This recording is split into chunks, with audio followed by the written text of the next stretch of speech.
You're watching ABC 7 News at 5 on your side.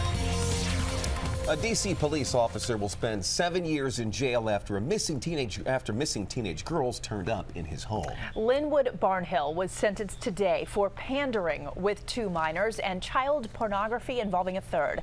D.C. Bureau Chief Sam Ford is live from District Court with reaction to today's sentence. Sam.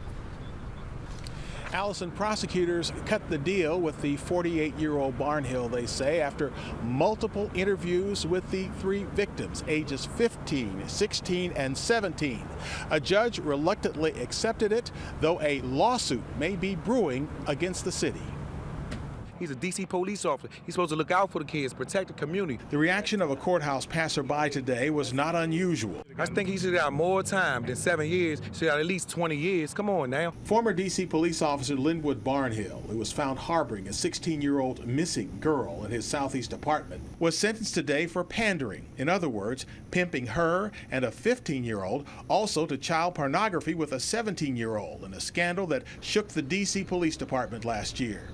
Barnhill's attorney worked out a deal with prosecutors for 84 months. That's 7 years in prison.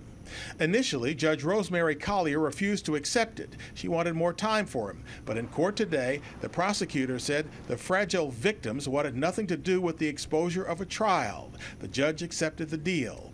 Afterward, Barnhill's lawyer referred to the victims as witnesses. Witnesses were never forced or coerced, and so this is not a typical case. She said none of the girls ever knew Barnhill was a cop, but an attorney who said he represented the 16-year-old victim said Barnhill showed his gun and bragged about being a D.C. cop. She also stayed in his residence, and she talked about other police officers coming into the residence. So why weren't she and her mother telling that to authorities? There is an actual fear of reprisal from the police officers.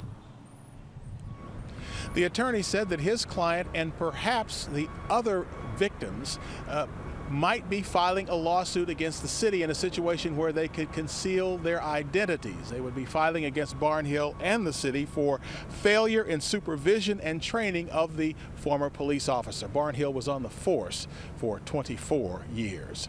Reporting live from U.S. District Court, Sam Ford, ABC 7 News. All right, thank you, Sam.